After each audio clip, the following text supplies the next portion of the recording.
కూటమి ప్రభుత్వం వచ్చి 2 రోజులు కాకుండానే టీడీపీలో అసంతృప్తులు చెలరేగాయి.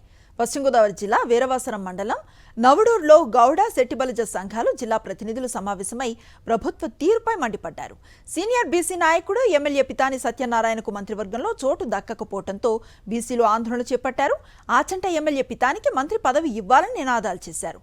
ఇప్పటికైనా చంద్రబాబు, పవన్ కళ్యాణ్ స్పందించి పితానికి మంత్రివర్గంలో స్థానం కల్పించాలని డిమాండ్ చేశారు. ఈ జిల్లాలో ఉన్నటువంటి గౌడ శెట్టిబలిజ జాతీయులందరూ బీసీలందరూ మరి ఆయనకి మంత్రివర్గంలో స్థానం కల్పిస్తారని ఎంతో ఆశతో ఎదురు చూశారు. మరి ఇవాళ మంత్రివర్గంలో స్థానం లేకపోవడానికి మరి ఈ జిల్లాలో మరి గౌడ శెట్టిబలిజ కులస్తులు వాళ్లే కాకుండా ఇవాళ బీసీలు అనేక మంది కూడా ఇవాళ నిరాశతో ఎదురు చూస్తున్నారు.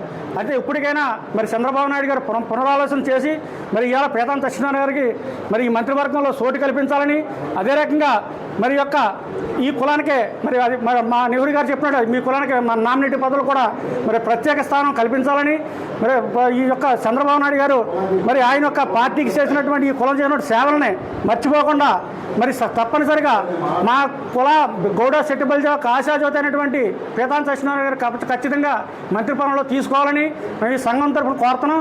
యూత్కి ఏదో మేము ఇచ్చామని ఆలోచించి సీనియర్లని సంఘాన్ని పటిష్టం చేసి మంచి సలహాలు ఇచ్చి రాష్ట్రంలో మరి ఇంతకుముందు కూడా చంద్రబాబు నాయుడు గారికి వెన్నుదన్నుగా ఉన్నటువంటి పితాని సత్యనారాయణ గారికి మంత్రి కావాలనే ఆలోచనతో మనందరం రిక్వెస్ట్ పూర్వకంగా ఆయన రిక్వెస్ట్ చేయడం కోసం ఏర్పాటు చేసిన సమావేశం ఇది.